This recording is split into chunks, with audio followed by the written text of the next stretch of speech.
안녕하십니까. 쇼키무동산입니다. 미쳐버린 서울 아파트 시장, 빠르게 확산되는 매수세, 저희가 여러 차례 영상에서 말씀드렸죠. 과연 시장을 이대로 방치할 것인가, 정부와 서울시의 첫 반응이 나와서 오늘 영상으로 제작을 했습니다.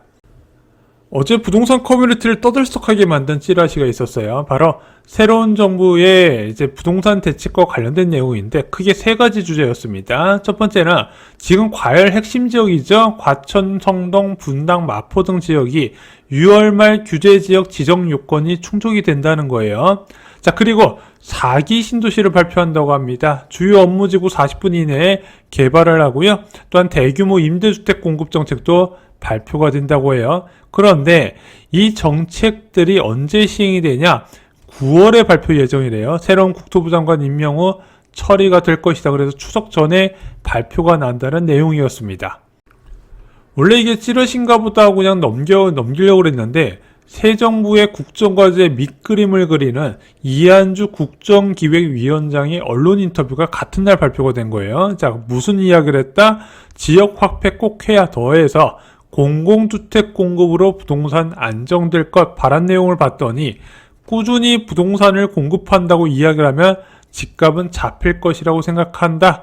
공급한다는 계획을 밝히면 그것만으로도 부동산 수요는 안정된다. 이렇게 이야기를 한 거죠.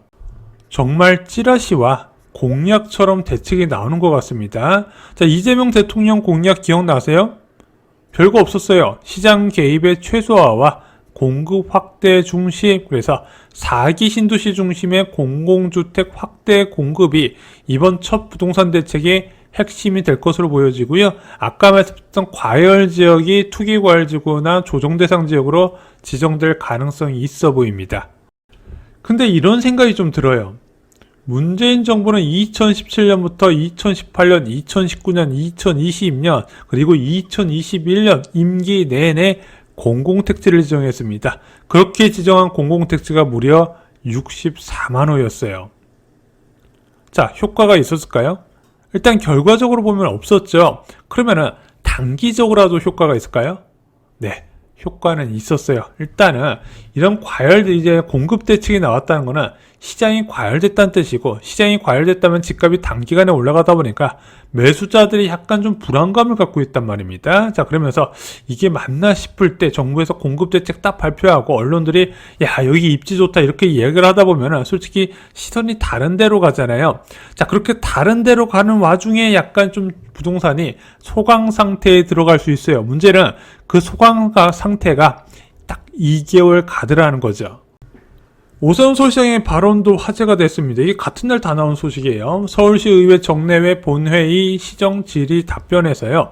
한강변 중심으로 성동구와 마포구 등 몇몇 자치구를 예의주시하고 있다. 그런데 아직까지는 토지로 지정할 만한 상황이 아니지만 깊이 있게 들여다봐야 된다고 발표했습니다. 성동구하고 마포구는 한국 아파트 주간 상승률이 0.3%로 지금 과열 수준이 나오거든요. 일단 이게 0.3%가 나온 지 얼마 안 돼서 그런가 일단 더 지켜봐야 된다고 이야기했어요. 그리고 이제 토지거래 허가구를 통한 시장 개입은 좋지는 않지만은 시장이 비상 상황이면은 하지 않을 수 없는 상황이 있다. 그래서 이것을 통해서 시장 개입 의지는 발표를 했는데 어떤 식으로 이야기가 나왔다? 6개월간 지켜보면서 몇몇 자치구에 대한 조치가 필요한지 추가로 판단한다. 그래서 6개월이란 조건을 걸었다는 거예요. 현재 한강변 중심의 몇몇 자치구 어딜까요? 대표적으로 마포구, 그리고 성동구, 여기는 지금 누구나 다 인정하는 과열 지역이에요. 여기에 강동구가 이제 지난주부터 통계상 과열로 합류가 됐고요. 실제 고속동 중심으로 시작해서 지금 매주 2-3천만 원씩 오르고 있다는 이야기가 나오고 있죠. 자, 그리고 지금 아직까지 과열 지역은 아니지만 이제 차기 과열 지역으로 유력한 곳이 이제 동작구 지역이죠. 그래서 이들 4개의 지역이 토지거래 허가구역으로 검토될 가능성이 높은 곳입니다. 하지만 저는 개인적으로 솔직히 놀랬습니다. 6개월을 지켜본다고? 지금 마포나 성동 같은 경우는 한 달에 1력씩 오르고 있거든요. 6개월 뒤에는 솔직히 더 오를 만큼 올라서 더 이상 오르지 못한 수준이 있을 때 그냥 살펴본다는 얘기입니다. 그래서 약간 두 가지가 생각이 들어요. 첫 번째는 서울시가 지금 현재 상황을 인식을 제대로 못하거나, 두 번째는 토지거래 허가구역으로 시장 개입하는 것을 포기하거나 지금 이제 내년에 지방선거가 1년도 안 남은 상황이거든요. 솔직히 토지거래 허가구역 지정해봤자 그 지역 표만 잃고 이걸 또 해제한다 그러면 또 욕을 더 많이 먹거든요. 그래서 아예 강남 3구와 용산구만 지정을 하고 그냥 더 이상 개입하지 말자, 이런 뉘앙스로도 좀 들렸다는 겁니다. 어쨌든 서울시나 정부는 조금 여유가 있어 보여요. 자, 그럴 수밖에 없는 게 지금 서울 아파트 주간 가격 변동률을 보면 0.19%거든요. 아직까지 경계 수준의 상승률이지 이게 과열 수준은 아니라는 겁니다. 그러다 보니까 구두 개입을 하는 거예요. 그래서 야, 우리가 더 집값이 올라가면 이런 카드가 있다, 지금 시장에 보여주고 있지 않나, 이렇게 보여지는 것 같습니다. 게다가 7월 제도 변화도 좀 기대하는 것 같아요. 7월 달부터 스트레스 디아셀 3단계가 적용이 되고요. 전세대출 보증 한도도 줄여나가요. 자, 이것으로 매매나 전세 수요가 좀 줄지 않을까 정부나 서울시에서는 기대를 하고 있는 것 같습니다.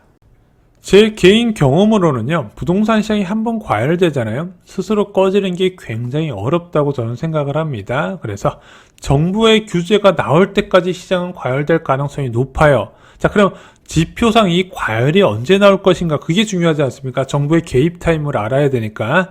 자, 주간 상승률 0.3% 이상부터 본격적인 준비가 시작된다 말씀드렸는데, 이게 언제쯤 나올까? 제가 볼 땐 빠르면 7월 초부터 보일 가능성이 있어요. 이거 0.3% 넘잖아요. 언론이 난리를 칠 겁니다. 아무리 개입 안 하고 싶어도 언론이 난리치면 하게 돼 있어요. 그래서 제가 볼 때는요, 빠르면은 7월 한 말 정도 되면은 첫 대책이 나오지 않을까 생각이 듭니다. 또 개인적으로 궁금한 게 이제 오세훈 서울시장하고 이제 정부와의 관계예요. 그동안 이제 서울시와 국토부는 한 팀처럼 움직여서 부동산 과열을 같이 대응을 했거든요. 근데 오세훈 서울시장이 과연 정부의 기조에 맞춰서 토지거래 허가구역 제도를 활용할지, 그런 것도 좀 하나의 관전 포인트가 되는 것 같습니다. 오늘 영상 요약해드리겠습니다. 4기 신도시 중심의 첫 부동산 대책이 나올 가능성이 높아지고 있습니다. 부동산 공급 대책은 단기 시장 과열에 효과를 보기 어렵다 말씀드립니다. 잠깐 주목할 수 있고 그 주목이 끝나면은 야, 어차피 이거 오래 걸리지 않아, 이런 생각으로 다시 사람들이 집을 사버린다는 거죠. 자, 오세훈 서울시장은 한강변 주변 과열자치구를 6개월 동안 지켜보며 추가 조치 판단할 것으로 발표돼서 이 6개월이란 게 혹시 시장 개입을 포기한 게 아닌가, 이런 생각이 들었습니다. 자, 본격적인 시장 과열은 빠르면 7월 초, 그리고 첫 부동산 대책은 빠르면 7월 말로 예상을 합니다.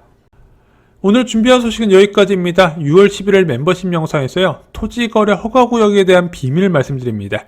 이게 과연 시장에 호재로만 작용될까, 악재로 작용되는 시기가 있거든요.